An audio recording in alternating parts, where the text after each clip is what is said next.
Hello everyone, आजको यो भिडियोमा चाहिँ हामी लाखुरी भन्ज्याङ गएको भिडियो अपलोड गरिरहेको छु र हामीले चाहिँ हाम्रो कुकुर पनि हामीले लगेको थियौँ हैन। अनि यो लाखुरी भन्ज्याङ जानुको लागि चाहिँ गर्कुबाट जानुपर्ने हुन्छ। अनि गर्कुबाट चाहिँ 13 किलोमिटर्सको डिस्टेन्स छ हैन।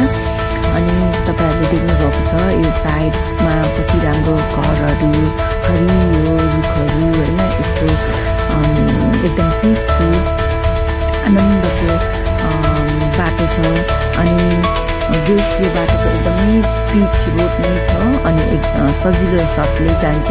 तर अलिकति माथि चाहिँ बाटो अलिकति पिच भएको छैन रहेछ हैन। अनि त्यसमा चाहिँ अलिकति हिउँदोमा चाहिँ ठिकै छ। यो ड्युरिङ मनसुन सिजनमा चाहिँ अलिकति अप्ठ्यारो हुनसक्छ। अनि हामीले चाहिँ मिलेर दिदी दाइसँग गएको थियौँ हैन। अनि माथि रुफटपबाट पनि हामीले चाहिँ भ्यू हेऱ्यौँ गाडीको रुफटपबाट। अनि कस्तो रमाइलो लाग्यो कि। अनि त्यहाँ जाँदाखेरि सानो घरहरू पनि खानेकुरा पसलहरू पनि छ हैन। अनि सानो बस्ती पनि छ। अनि यो घर हेर्नुहोस् न कति क्युट घर के है। अनि हामीले चाहिँ हाम्रो गाडी यहीँ राखेर हामी माथि अपहिल वक गर्दै जानेछौँ।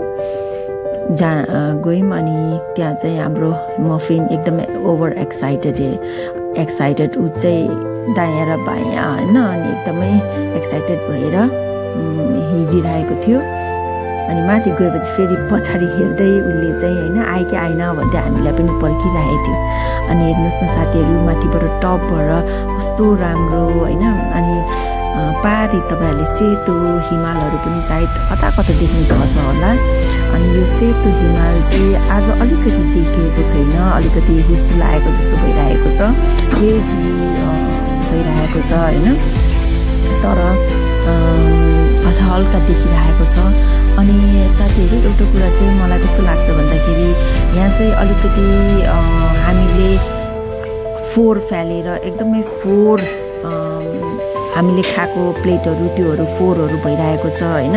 हामीले चाहिँ हाम्रो फोहोरहरू चाहिँ सक्दो आफूले आफ्नै घरमा लगेर फाल्ने बानी गरौँ। त्यसो गर्दाखेरि यो कति ब्युटिफुल ठाउँमा हैन एकदमै राम्रो हुन्छ।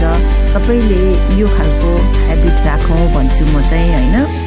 अनि हेर्नुहोस् न यस्तो माथि टपमा पुगेपछि चाहिँ यस्तो दायाँ बायाँबाट एकदमै रमाइलो देख्ने। अनि यहाँ चाहिँ धेरै पिकनिकर्सहरू आउनुहुन्छ, पिकनिक गर्नुहुन्छ हैन ग्रुपमा। अनि स्पेसली हेर्नुहोस् त यहाँ कस्तो राम्रो हिमालहरू देख्नु भएको छ, सेतो हिमालहरू। अनि यहाँ चाहिँ धेरै पिकनिकर्सहरू आउनुहुन्छ हैन। अनि रमाइलो गर्नुहुन्छ। अनि कोइन्सिडेन्टली हामीले हाम्रो साथी पनि भेट्यौँ हैन।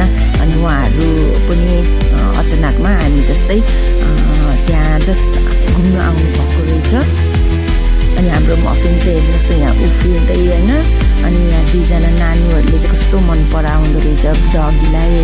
अनि उहाँहरूले चाहिँ छुनु खोज्दाखेरि मफिन चाहिँ यता र उता भागिरहेको छ। ऊ चाहिँ एकदमै एक्साइटेड अनि एकदमै फ्रेन्डली छ यो हाम्रो मफिन चाहिँ। तर त्यही हो, एकदमै ओभर एक्साइटेड हुन्छ। अनि त्यहाँ चाहिँ हामीले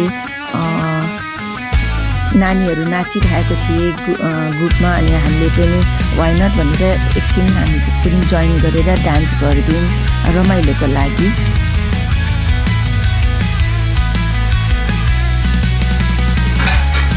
नानीहरूले एकदमै मजाले एन्जोय गरिराख्नु भएको थियो, डान्स गरिराख्नु भएको थियो। अनि उनीहरूलाई देख्दाखेरि हामीलाई पनि कस्तो एकदमै एक्साइटेड अनि एकदमै रमाइलो फिल भएर हामी पनि उहाँहरूसँगै नाच्नु जोइन गऱ्यौँ।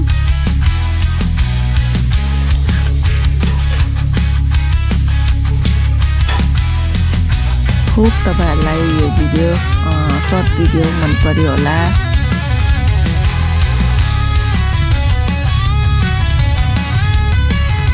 Hey, thank you for watching.